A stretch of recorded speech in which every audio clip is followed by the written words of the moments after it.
Welcome to the show, Marcus. Introduce yourself to everybody. Well, Andy, my name is Marcus Torgerson, and I am very happy to be here.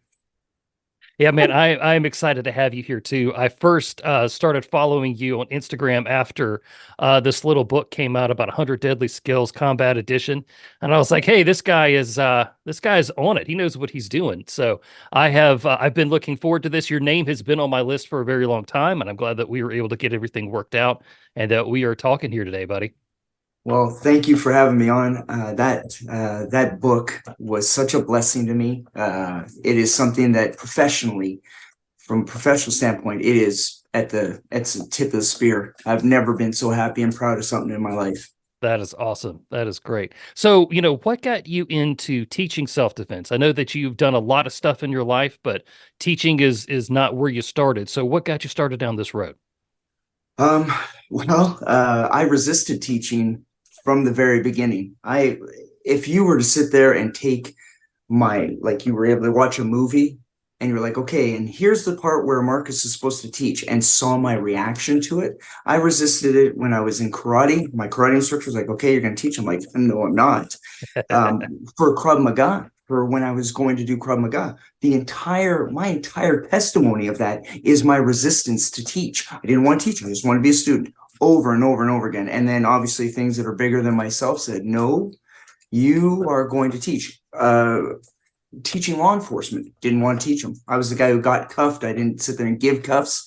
Um, everything I've done up to probably in the last 5 years, I've just stopped being resistant. Whatever you want me to do, I'm going to do. So the reason I got into teaching was because I didn't have a choice. Well, I had a choice, but my choice was edged onto me and put me in situations with people, places, and things where I had to teach.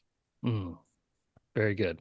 You had to do it. You stepped up and you've been knocking it out ever since. Man, I really do respect that.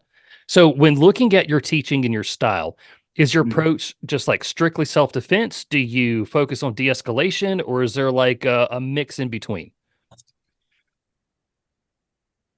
Old Marcus would have been talking more about the application of violence and how to meet it with everything you got. Marcus, that's 55, is all about de-escalation.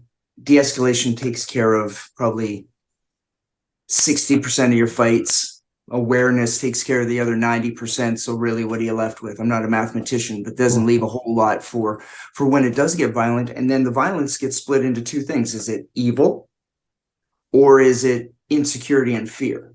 Right.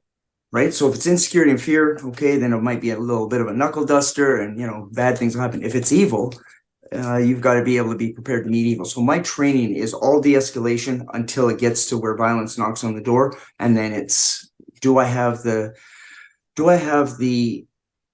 education on my mentality in being able to replicate movements I've learned to deliver that violence. Yeah. Yeah. And I like how you said that, 55-year-old Marcus realizes, that, and that is, I feel like the wisdom of your journey in life and where Mhm. you are right now, where you started and where you're going. And I think that's good. So as an instructor, you've Mhm. taught, tons of different people. Mhm. When you look at your students, what is it to them? What is it like knowing how to defend themselves? How empowering is that to them? Well, I mean, I can only imagine because I'm not in their shoes. I will say this, it's a good question. I've made it clear for the last 10, 11, well, sorry, since 2005, that I was teaching Krav Maga at the time, that it's not about the Krav Maga. What you're learning, the movements you're learning, have nothing to do with what we're trying to educate here. What we're trying to educate is to get rid of fear.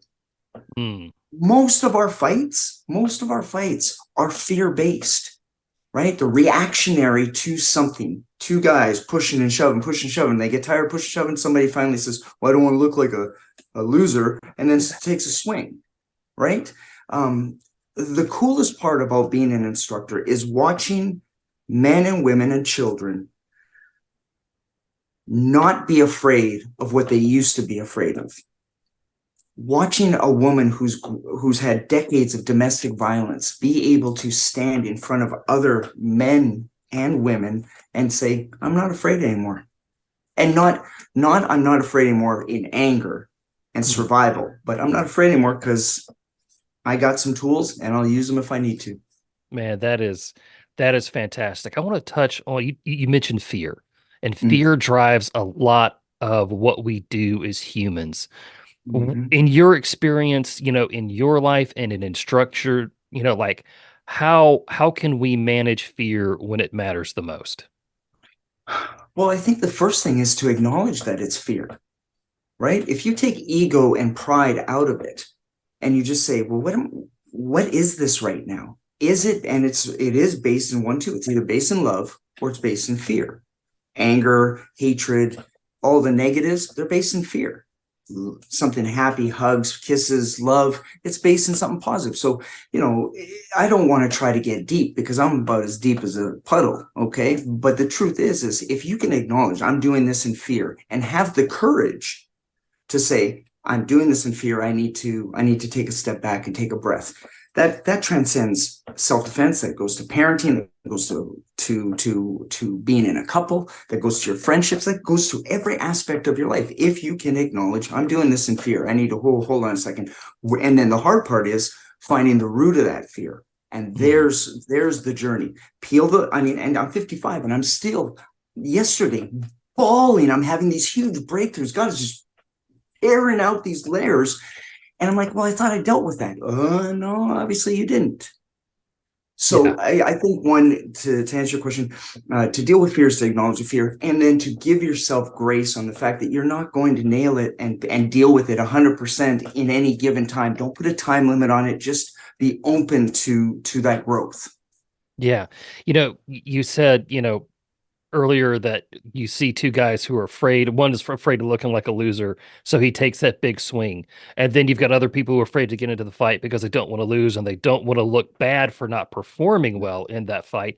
And I feel like at this point, whoever this person is in this scenario that we're making up right here, they've already defeated themselves mentally, right? Yes. And the truth is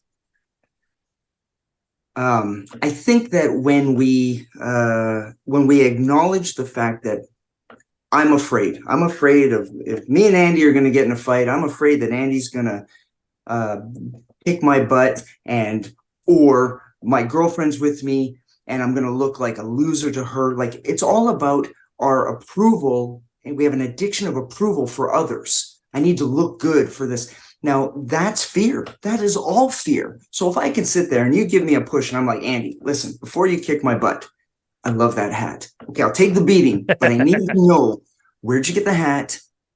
Just give me that, and then we can fight. You can kick my butt. Is that okay? Like, can you just give me a word?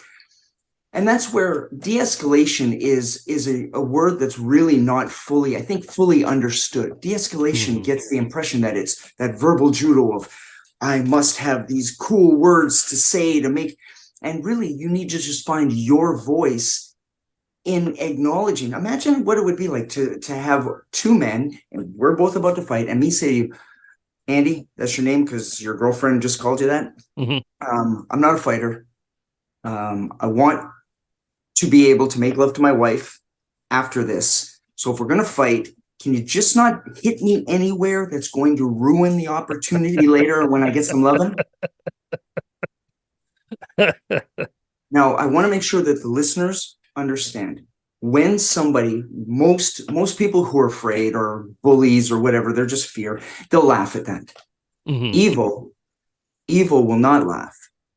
Evil will mistake that as weakness, what I'm doing as weakness, and then they will continue forth.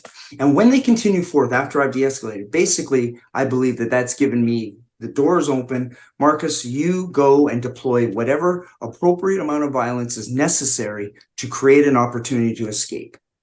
Talk, talk, talk. Okay, no more talking. I've got evil, and very few people have really seen evil. Like we need to be clear about that. Yeah. One Yeah. guy pushing you or calling you, or even a guy, hey, even a guy waving his gun, right?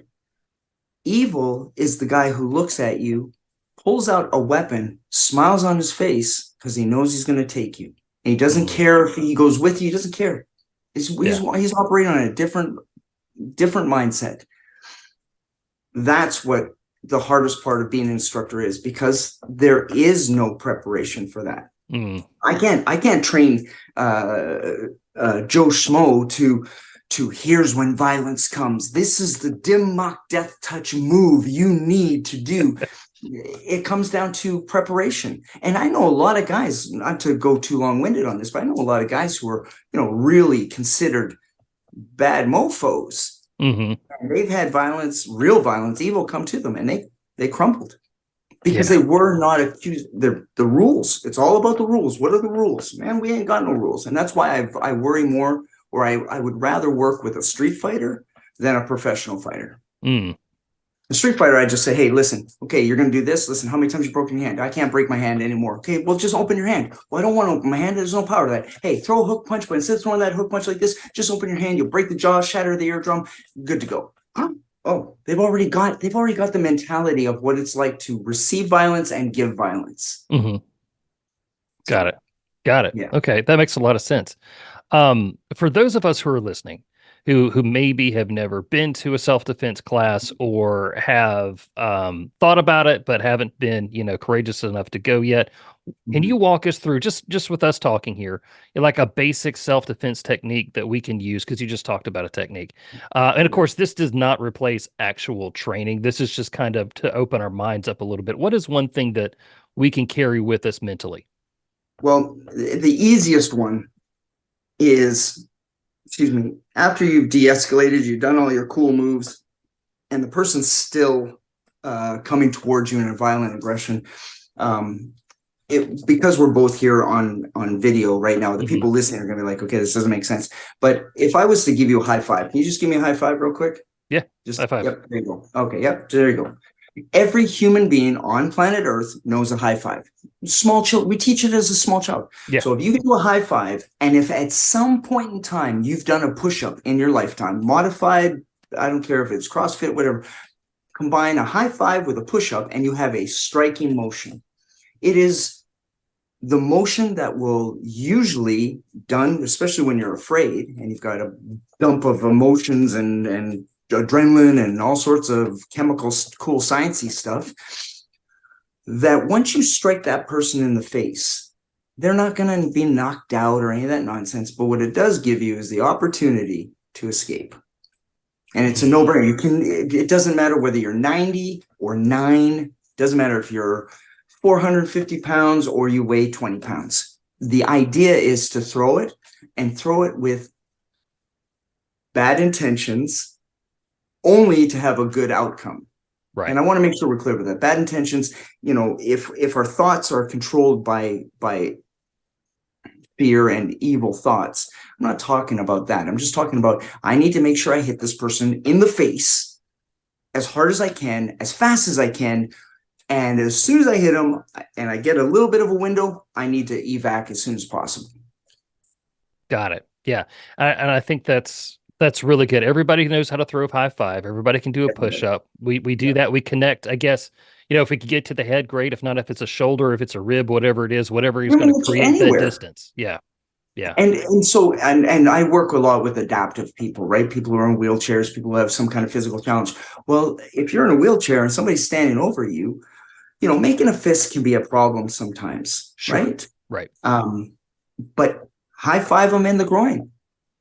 It's going to seem a bit odd, but most men that I've met and interacted with in 55 years, when you even suggest you're going to hit the groin, there's an involuntary flinch for it. Mm-hmm. Okay. Really, I think it's important that people please understand this. Everybody listening, obviously Andy's going to understand this, but when it comes time to being violent, it's not the movies. Okay. Mm-hmm. It's not any of the lies you've been told. It is not going to look the way you want it to. You're not going to look like James Bourne or anybody in the movies. You're going to look like you've had a seizure. You're going to look like a complete idiot. What matters most is your reason why you're doing this. I'm doing this so I can escape. I'm not doing this to put him on the ground and then crush his head into the cement. I'm doing this to escape because I want to see my family. My worth, listen to me. I hope you guys are listening. My worth is worth more than this person's actions are doing to me. I need to be there for my family. And the best way to be, what is it? Put your own oxygen mask on first. They tell you in every airplane. Yep. Well, this is your oxygen mask. You go, you hit them, and you run like Forrest, man. I was running, like, get out of there the best you can. Very good. And so have you ever had a student who was like, I know I need to protect myself, but I don't want to hurt anybody. Mm-hmm. Oh Lord. How do Thousands of you them. I know. How do you coach that person in understanding that sometimes violence is necessary to save your own life? Well, it ties into what I just said. So a lot of times it's with females. I don't want to hurt anybody. I don't want to do it. And I'll use this analogy. And if there's a female listening, I'm sure they're going to be shaking their head in agreement. Do you have children? Yeah. Okay. So what's your youngest age? 11. I've only got one. Okay. He's 11. Yep. Okay. 11's perfect. So if I went to the mother of that child and said, I'm going to take my fist and I'm going to punch your 11-year-old so hard in the face that it shatters every bone from the top of their eyebrow down to their cheek, the rage that would be in the mother of that child would be unmeasurable. Yeah. They would do anything they could to make sure that didn't happen. Agreed? We're all in agreement. Everyone's agreement. Got it. Yes. Mm-hmm. Now, I say to the person, if you could just have that same rage when it comes to you and how much your value is and how much your worth is, because you value and love that child. If you would value yourself and love yourself as much as you value and love that child, first of all, you probably would never get attacked. And secondly, when you did attack, you wouldn't care about anything except being able to be there for your family. I'm supposed to love my neighbor as I love myself. And the only way I can love myself is to know that I have value and I have worth. And with that value and worth means I need to defend myself. I need to do what is necessary so I can go to my family and love them as best as I can. Marcus, that is fantastic. That is a fantastic way to answer that question. Because I've had that asked of me. You know, I'm definitely not an instructor by any means, but a lot of people are like, they don't value themselves enough to fight back. So let me ask you this. For anybody who's listening and they're like, hey, Marcus is really making sense. I do need to do something with self-defense, but I'm really scared because I don't want to look dumb in class, or I know I don't know what I'm doing. I can't throw a punch hard, whatever it is. What do you say to this person to help get them through the door? Well, the easiest one is to remember that feeling of I'm going to look stupid or I can't throw a punch or I've never been in a fight in my life. Everything of that is fear, and that's a lie. Like everything that you are saying to yourself is a lie. It's not the truth. It may be some part factual. I've never thrown a punch, but because you've never thrown a punch doesn't mean that you can't. Because you've never thrown a punch doesn't mean that you can't learn. Mm-hmm. The hardest part with getting people into environments where physicality is a part of it is the lie that I can't.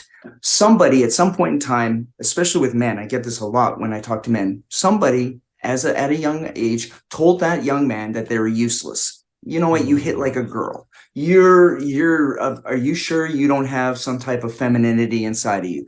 Just cruel things said in jest, not understanding that sticks like tar.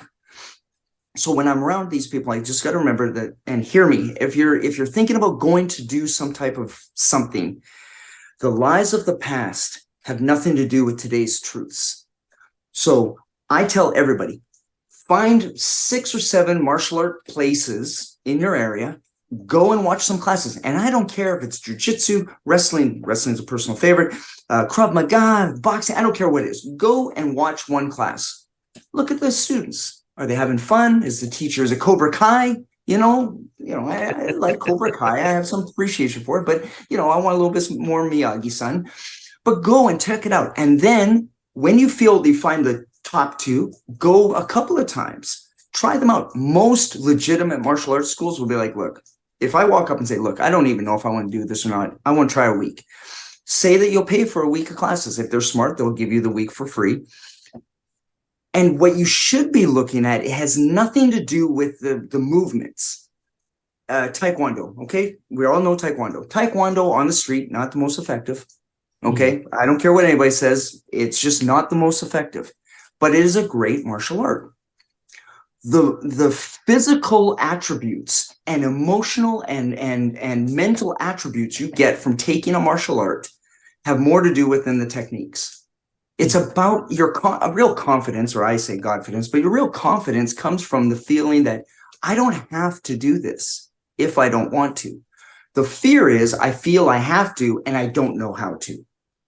So we're just changing the equation, how you look at it. I got to fight right now. I don't want to have to fight, though I know I could. I don't want to fight because I know I can't. Right. So the lies that you're told about this and that, and don't give me any of this. I'm physically not able to. Look, man, any good instructor can work with whatever you got. Get rid of your pride, get rid of your ego, get rid of the fear. Take a chance. Give it a shot. Very cool. Yeah, absolutely. You never know when you're going to need those type of skills, even if it's just a mental edge to be able to de-escalate before ever having to use violence.